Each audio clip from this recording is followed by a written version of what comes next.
One of the cultural contributions of the Greeks that still plays a major role in our modern world are the Olympic Games. The Olympic Games began over 2,700 years ago in Olympia in southwest Greece. The Games were part of a religious festival thought to have begun in 776 BCE. The Greeks invented athletic contests and held them in honor of their gods. The Olympic Games were held in honor of Zeus, king of the gods, and were staged every 4 years at Olympia, a valley near a city called Elis. People from all over the Greek world came to watch and take part. These games were held at the same place every 4 years. This 4-year period acquired the name Olympiad and was used as a date system. Time was counted in Olympiads rather than years. The Games at Olympia were the most important contest in the Hellenistic world. Olympia was not a town or city, but rather a religious sanctuary. It contained the temples, the altars on which sacrifices were made, and treasures, small buildings erected by the city-states in which gifts and offerings were kept.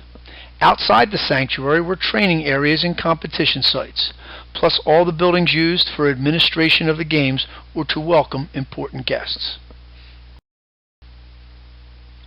Only the priests and the staff responsible for looking after the sanctuary lived at Olympia. At the time of the competitions, the atmosphere was very different. In addition to the athletes and spectators, merchants of all kinds flocked to the site. The number of people present for the Olympic Games is estimated to have been over 40,000. However, no women were allowed to watch the games, and only Greek nationals could participate. These games were special because they brought the Greek world together at a time when Greece was not a single country, but a series of city-states, politically and economically independent communities. From Greece and the colonies in Italy, North Africa, and Asia Minor, people traveled to take part in or attend these games, inspired by the shared feeling of belonging to the same culture or religion. On the occasion of the games, a sacred truce was proclaimed. Messengers went from city to city announcing the date of the competitions. They called for all wars to be halted before, during, and after the games in order to enable the athletes as well as the spectators to travel to and from the game sites in total safety. A climate of peace was considered important during the period of competition. In the morning of the first day of the ancient Olympics, athletes and competitors and their trainers went to the council building in Olympia and stood before the Olympic judges and organizers and recited the Olympic oath. Next, the competitors would proceed to the sacred olive grove and go to one of the many altars and make offerings to Zeus. They would pray for victory. The only competitions on the first day were running, wrestling, and boxing for boys. The afternoon was free for contestants to explore Olympia. Especially exciting was the Temple of Zeus, with the famous statue of Zeus, considered to be one of the 7 wonders of the ancient world. Day 2 began with a procession of horses, riders, and chariots into the hippodrome or horse racing arena. This day was the day of chariot and horse races. The chariot races were one of the most exciting and dangerous events of the games. There were both 4-horse chariot and 2-horse chariot races with distances ranging from 2.5 miles up to 8 miles. Horse races were just after the chariot races and were often much shorter in length. In the afternoon, the competitions moved to the stadium for the pentathlon, which included 5 events: running, wrestling, long jump, discus, and javelin. The first athlete to win 3 events was crowned the victor. The day ended with feasts and celebrations. The most important religious event of the whole Olympic festival started on day 3 of the Games and was the sacrifice to Zeus. All gathered at the entrance to the sanctuary. Ambassadors from all the Greek states brought symbols of their cities to be shared at this celebration. The procession wound through the sanctuary and concluded at the Temple of Zeus, where priests made animal sacrifices.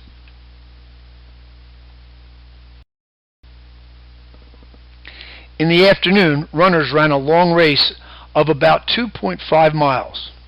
Next came the sprints, which were around 200 yards in distance. In the evening, a great public banquet was held where athletes brought their families and other guests. They feasted on meat and enjoyed the lavish foods of the Greek city representatives had brought. The fourth day of competition was mainly for contact sports. The first sport of the day was wrestling. There were no rounds, and wrestlers employed a variety of holds, lifts, and other movements to make their opponents fall. 3 falls, and the man falling was declared the loser.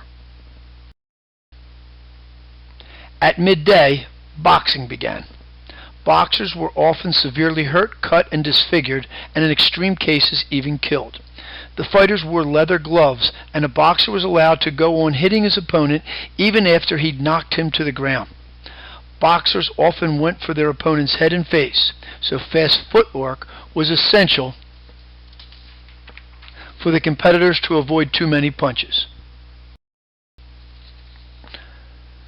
The final combat event of the day was the pankration, meaning all strength in Greece. This sport combined boxing and wrestling. There were hardly any rules. Biting and poking people's eyes were officially banned, but some competitors did both.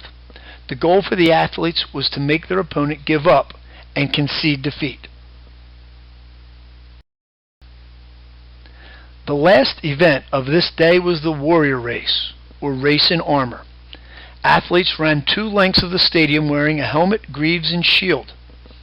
25 identical shields were stored in the Temple of Zeus for the competitors to use, ensuring that no one cheats with a lighter shield.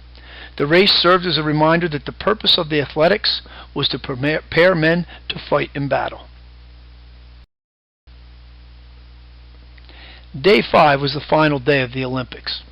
The day was a day to celebrate the accomplishments of the victors. Spectators, trainers, and athletes made their way, procession-style, to the Temple of Zeus for the final time, with the winners leading the way. Before the festival, a boy was chosen to cut a leafy branch from the ancient wild olive tree sacred to Zeus. The leaves were then woven into wreaths.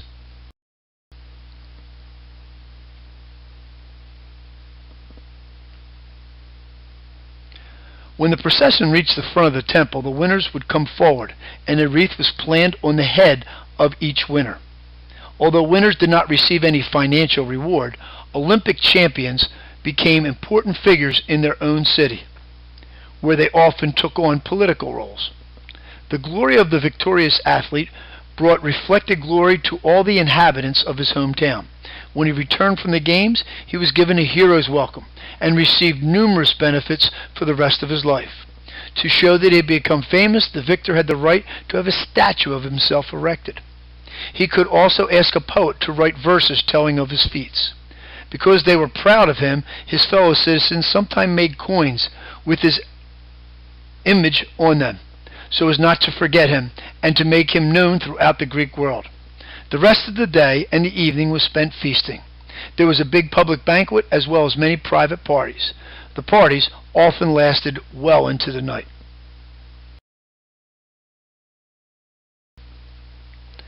Not everyone in ancient Greece was eligible to compete in the Olympics. Only Greek men and boys who were free citizens, not criminals, and whose city-states agreed to participate in the Olympic truce of the Games were allowed to compete. The truce was written on a bronze disc. It stated that all states taking part in the Games were forbidden to go to war, carry on a dispute in the court of law, or execute criminals. Each athlete had to take an oath that he had trained for 10 months prior to the Games. There was a gymnasium and a palestra in every Greek city. These places were where athletes trained and young boys were educated. It was an all-round education, including exercise for the body as well as the mind.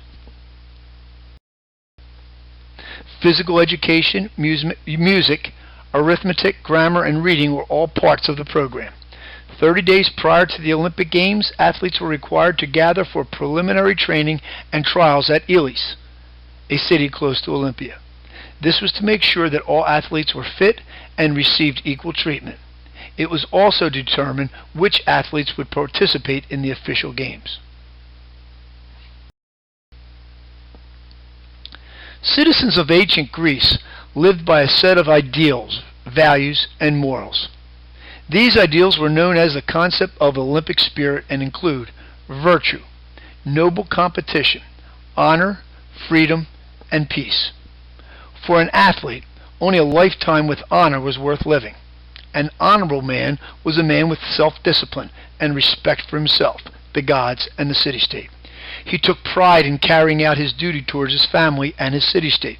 He valued moral rewards more than profit. The athlete who was well respected by his fellow athletes and citizens was the one who aspired to be the best.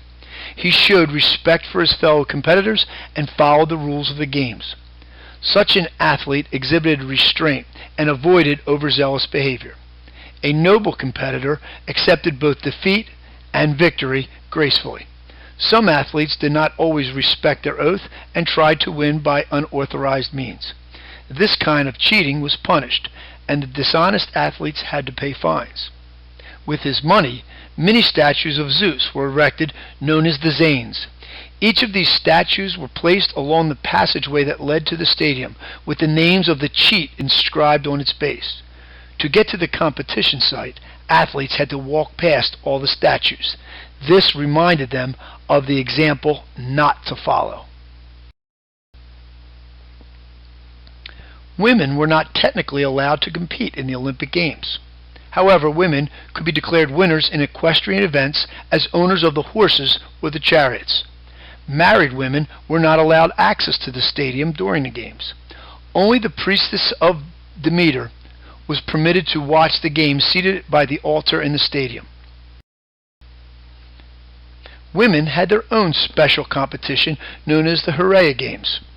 This competition honored the goddess Hera and took place in the non-Olympiad years. The official organizers and athletes were unmarried women.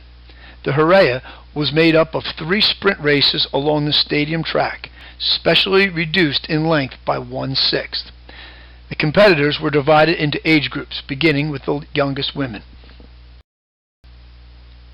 The winners were crowned with garlands of olive leaves and given a share of a cow sacrificed to Hera.